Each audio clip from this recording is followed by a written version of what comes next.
Today, I'd like to continue our journey through the life of George Harrison, taking a particular look at his spirituality and how he discovered God and how his music really informed that spirituality.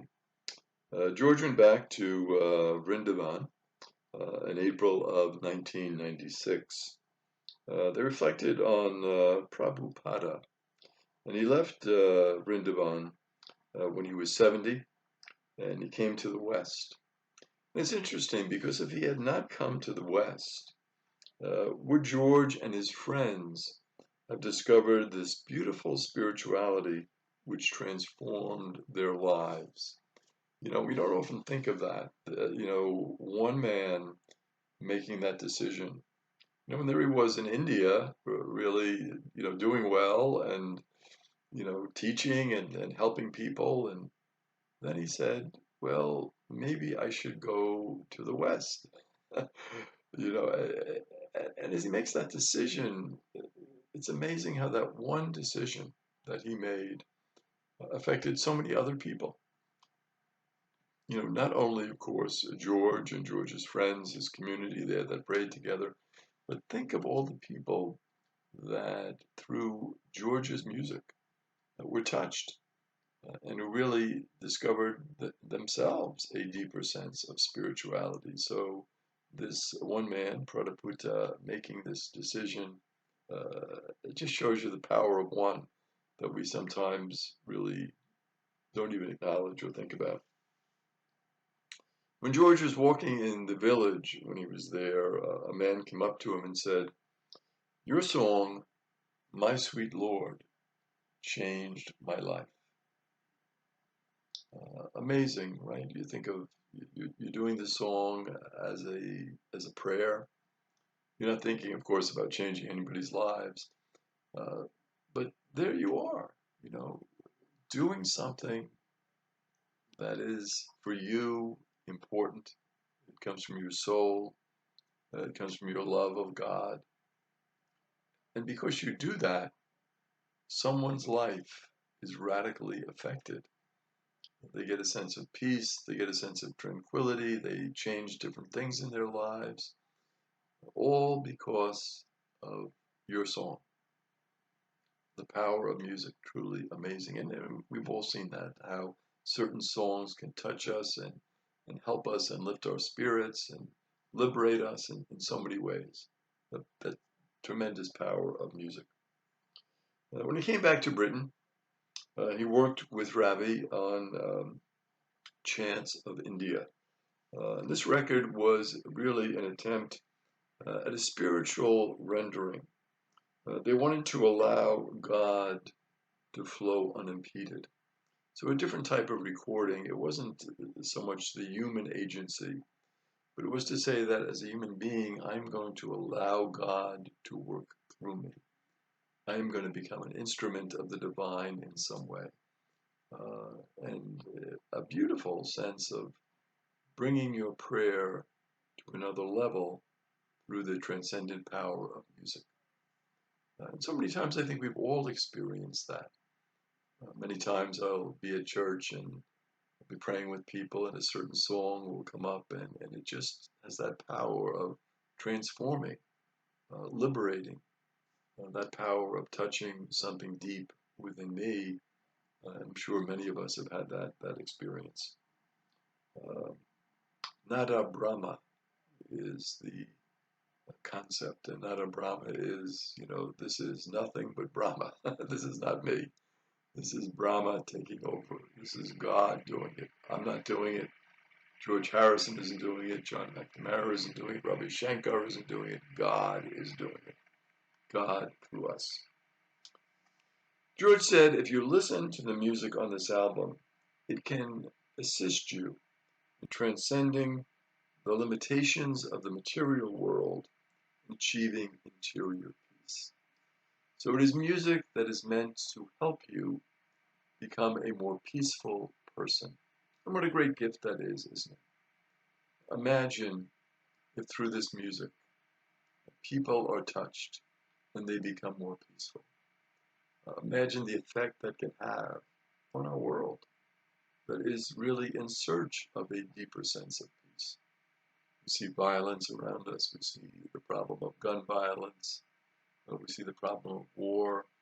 What if through music we can discover more interior peace, become more peaceful ourselves, and extend that peace to others so that there is less violence in the world, and more peace, more tranquility, more spirituality? What a gift that is for all of us. And that's what George is certainly trying to achieve. The popularity of the Beatles during this time did not diminish. The Beatles haven't been together for a long time at this point, in 1996, right? And in 1996, more Beatle albums were sold in that year than in any previous year. Sales of the newly completed anthology album surpassed 20 million. Imagine. Here the Beatles haven't been together in a long time. John unfortunately is deceased, but yet the Beatles' popularity continued. There's something about that music that just really touched people. And so that sense of the Beatles and the importance of that music to so many people continued, and even, of course, grew amazingly. George, at this point, now has to deal with cancer of the throat. He had surgery, he had radiation at this point, and his feeling was very interesting. He said, if Krishna wanted to pull the plug, he was ready. So if God said, George, now is your time, I'm ready. Even though he was at this point a relatively young man, he had done much in his career. And of course, there's always the idea of much more to be done, but he said, I'm at peace with this. If this is God's will, if this is what God wants, if this is what Krishna is calling me to, I'm ready for it. After his surgery, George had 3 losses of people close to him. Derek Taylor and Carl Perkins both died of throat cancer, and Linda McCartney died of breast cancer at only age 56. So difficult losses. George, of course, very close to these 3, very difficult for him, people that he loved, that he esteemed.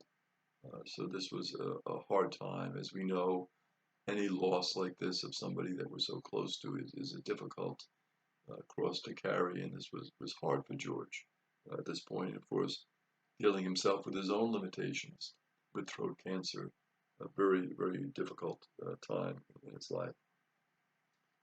George had to also deal with fans who were violating his privacy, and this was always the dilemma with the Beatles, right? On December 31st, 1999, George had to confront an intruder who was threatening his family in the middle of the night. The man, who was a heroin addict, unfortunately, came after George with a 6-inch blade. George was stabbed 8 times. Olivia hit the intruder with a lamp after George had gotten the intruder off Olivia as he was choking her. So a terrible scene that night, very difficult, awful.